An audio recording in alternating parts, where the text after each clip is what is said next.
अरे बाप रे! झूठ की बुनियाद पर खड़े सपनों के महल को ताश के पत्तों की तरह बिखरते देखा है कभी? एक ऐसा चक्रव्यूह जहां सच और झूठ के बीच की लकीर इतनी धुंधली हो जाए कि अपने ही अपनों के दुश्मन बन जाए। नमस्ते दोस्तों, मैं हूं आपकी दोस्त संजना और आप देख रहे हैं संजना टीवी। आज की कहानी सिर्फ कहानी नहीं, बल्कि एक आईना है जो दिखाएगा कि कैसे एक झूठ को छुपाने के लिए बोले गए हजार झूठ एक हंसते खेलते परिवार को बर्बादी की दहलीज पर लाकर खड़ा कर देते हैं।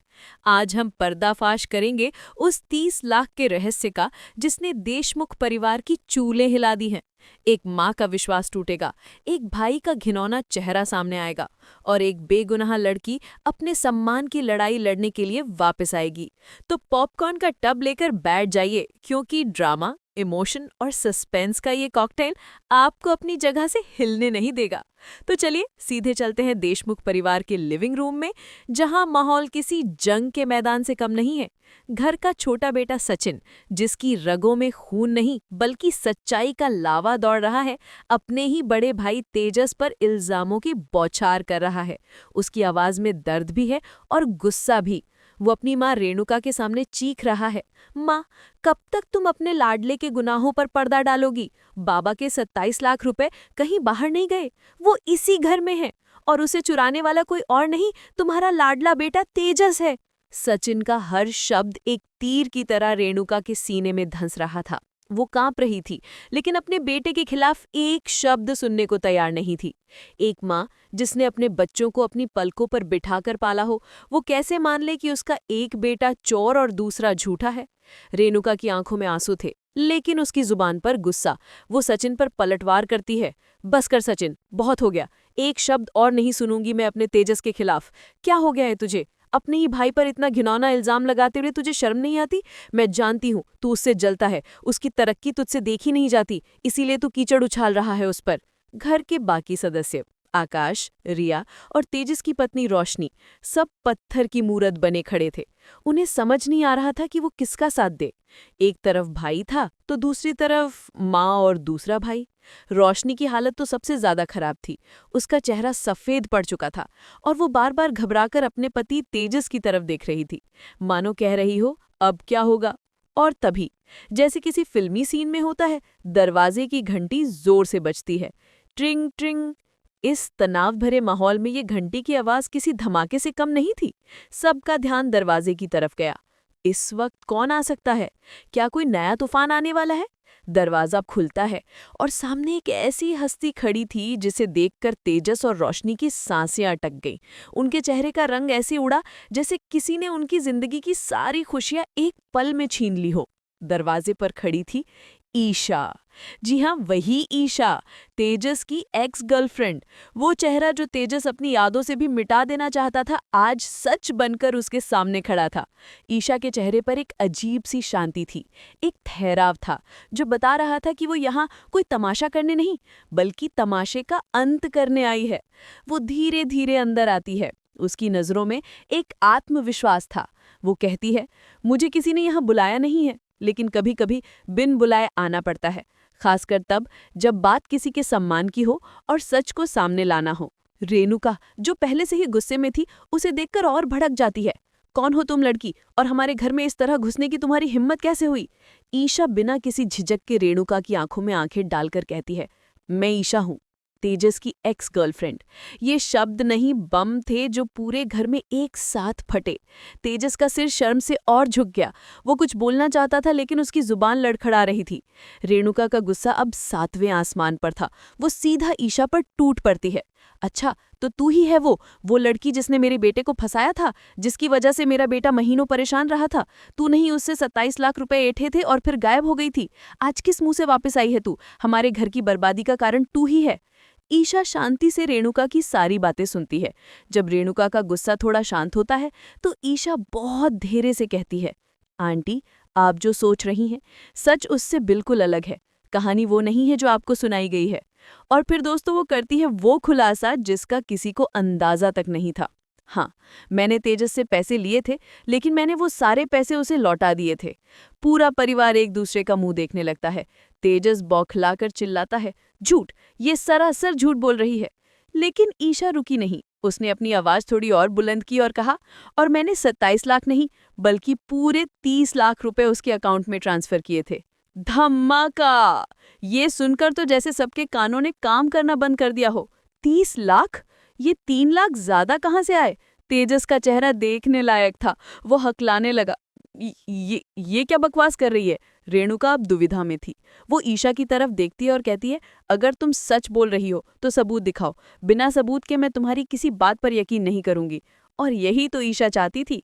उसने अपना बैग खोला और एक फाइल निकाली। उस फाइल में थे बैंक स्टेटमेंट्स, ऑनलाइन ट्रांजैक्शन की रसीदें और यहाँ तक कि एक पुलिस क्लियरेंस सर्टिफिकेट भी था, जो ये साबित करता था कि उस पर कोई केस नहीं है। उसने वो सारे कागजात टेबल पर फैला दिए। ये रहे सबूत। इसमें साफ लिखा है कि ईशा शर्मा के अकाउंट से तेजस देशमुख के अकाउंट में 30 लाख रुपए ट्रांसफर हुए हैं। तारीख और समय भी देख लीजिए। आकाश ने कांपते हाथों से वो कागज उठाए। जैसे जैसे वो पढ़ता गया उसकी आंखें फैलती गईं। उसने हैरान होकर तेजस की तरफ देखा और कहा, भाई ये तो सब सच कह रही है। अकाउंट नंबर तेरा ही है, नाम भी तेरा है, 30 लाख रुपए क्रेडिट हुए हैं। अब तेजस के पास कोई चारा नहीं बचा था। उसके झूठ का किला ढह चुका था। वो जमीन पर घुटनों के बल बैठ गया और रोने लगा। रेणुका ने जब ये देखा तो उसका दिल दहल गया। वो तेजस के पास गई और पूछा, बोल तेजस, ये सब क्या है? अगर पैसे मिल गए थे तो तूने हमसे झूठ क्यों बोला? क्यों कहा कि वो लड़की पैसे लेकर भाग गई? तेजस रोते रोते टूट कर सच कबूल कर लेता है। हाँ माम, मुझे पैसे मिल गए थे, 30 लाख मिले थे। मैंने और रोशनी ने मिलकर वो पैसे अपने शौक पूरे करने में खर्च कर दिए।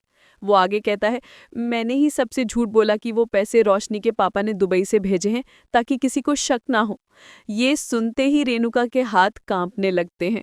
जिस बेटे को उसने सिरांठों पर बिठाया, उसने इतना बड़ा धोखा दिया। गुस्से और दुख से भरी रेणुका ने एक जोरदार थप्पड़ तेजस के गाल पर जड़ दिया। चटाक! उस थप्पड़ की गूंज पूरे घर में फैल गई। ये थप्पड़ सिर्फ गाल पर नहीं बल्कि तेजस के घमंड और रेणुका के विश्वास पर पड़ा था। तूने सिर्फ पैसों की चोरी नहीं की, रेणुका रोते हुए बोली। तूने इस परिवार का भरोसा तोड़ा है, अपनी माँ का विश्वास तोड़ा है। तुझे शर्म आनी चाहिए। रोशनी भी रोते हुए आगे आती और कहती है, आंटी, इसमें सिर्फ तेजस की गलती नहीं है, मैं भी बराबर की गुनाहगार हूँ। मुझे उसे रोकना चाहिए था। लेकिन अब इन बातों का कोई मतलब नहीं था। जो नुकसान होना था वो हो चुका था। ईशा, जिसने अपना नाम साफ कर दिया था, बिना कुछ कहे वहां से चली गई। लेकिन जाते जाते वो देशमुख परिवार को एक ऐसे सच के साथ छोड़ गई जिसने उनकी दुनिया हिला दी थी। लेकिन रुकिए, कहानी का सबसे बड़ा ट्विस्ट तो अभी बाकी है। ये तो सिर्फ ट्रेलर था, पिक्चर तो अब शुरू होगी। कहते हैं ना, कर्मा एक ऐसा बूमरैंग है जो घूमकर वापस आप ही के पास आता है। कुछ समय बीत जाता है। तेजस और रोशनी अपनी जिंदगी में आगे बढ़ने की कोशिश करते हैं। तेजस एक बड़ी प्रॉपर्टी डील करता है और एक शानदार बीच हाउस खरीदता है। देशमुख परिवार में एक बार फिर खुशियों का माहौल लौट आता है। रेणुका को लगता है कि उसका बेटा अपनी गलती सुधार चुका है और अब सब ठीक हो जाएगा। वो अपने बेटे की कामयाबी पर फूली नहीं समाती। उधर ईशा कनाडा से भारत वापस आती है। एयरपोर्ट पर उसे लेने के लिए सचिन पहुंचता है। कार में घर जाते वक्त ईशा सचिन वो अपने अतीत के बारे में बताती है। वो बताती है कि कैसे कुछ साल पहले उसने एक प्रोजेक्ट में अपना सारा पैसा इन्वेस्ट किया था, लेकिन एक शख्स ने उसे धोखा दिया और उसका सारा पैसा लेकर भाग गया। वो कहती है, सचिन, जिंदगी में कभी किसी पर आंख बंद करके भरोसा मत करना। मैंने किया था और उसकी कीमत आज तक चुका रही हूँ। सचिन को जरा भी अंदाजा नहीं था कि ईशा जिस धोखेबाज की बात कर रही है वो उसका सगा भाई तेजस ही है। अब आता है कहानी का क्लाइमैक्स। देशमुख परिवार अपने नए बीच हाउस में एक शानदार पार्टी की तैयारी कर रहा होता है। तेजस अपनी सफलता के नशे में चूर था। तभी एक लग्जरी कार उनके गेट पर आकर रुकती है। उसमें से एक अधेड़ उम्र रौबदार दिखने वाला आदमी उतरता है और सीधा घर के अंदर आ जाता है। तेजस उसे देखकर कहता है, माफ कीजिए, आप कौन? वो आदमी मुस्कुराता है और कहता है, मैं इस घर का असली मालिक हूँ। तेजस और पूरा परिवार हैरान रह जाते हैं। ये आप क्या कह रहे हैं? ये घर हमने खरीदा है, हमने इसके लिए पूरे 30 लाख रुपए चुकाए हैं। वो आदमी हंसता है और कहता है, 30 लाख? ये घर तो करोड़ों का है। आपको किसी ने बेवकूफ बनाया है। वो अपने वकील को बुलाता है जो घर के असली कागजात दिखाता है। पता चलता है कि जिस अजय नाम के आदमी से तेजस ने घर खरीदा था वो एक बहुत बड़ा फ्रॉड था। उसने सिर्फ घर किराए पर लिया था और नकली कागजात बनाकर तेजस को बेच दिया। तेजस के पैरों तले जमीन खिसक जाती है। जिस 30 लाख के लिए उसने इतना बड़ा झूठ बोला, इतना बड़ा धोखा दिया, वो 30 लाख भी डूब गए। कर्मा ने अपना हिसाब बराबर कर लिया था। असली मालिक पुलिस को बुला लेता है और देशमुख परिवार को अपमानित होकर अपने ही सपनों के घर से बाहर निकलना पड़ता है। सारा सामान, सारी खुशियां, सब सड़क पर आ जाता है। रास्ते भर कार में सन्नाटा पसरा रहता है। घर पहुंचकर भी कोई एक शब्द नहीं बोलता। तेजस एक कोने में सिर झुकाए बैठा था। उसकी आंखों में पछतावे के सिवा कुछ नहीं था। तब रेणुका उसके पास जाती है, उसके सिर पर हाथ फेरती है और कहती है, मैंने कहा था ना बेटा, झूठ के पांव नहीं होते, लेकिन हर गिरावट हमें उठना सिखाती है। अब जो हो गया उसे बदल नहीं सकते, पर हाँ, एक नई शुरुआत कर सकते हैं, इस बार सच्चाई और मेहनत के दम पर। तो दोस्तों, देखा आपने कैसे एक झूठ ने पूरे परिवार को सड़क पर ला दिया।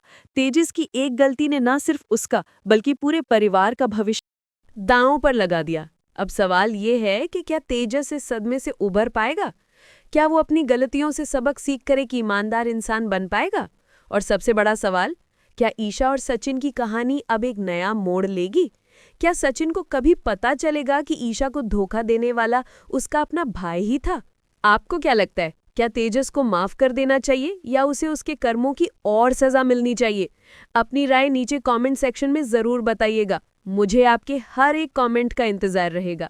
और अगर आपको मेरी ये धमाकेदार स्टोरी टेलिंग पसंद आई हो तो वीडियो को एक जोरदार लाइक ठोक दो और अपने सारे दोस्तों और फैमिली ग्रुप्स में शेयर कर दो।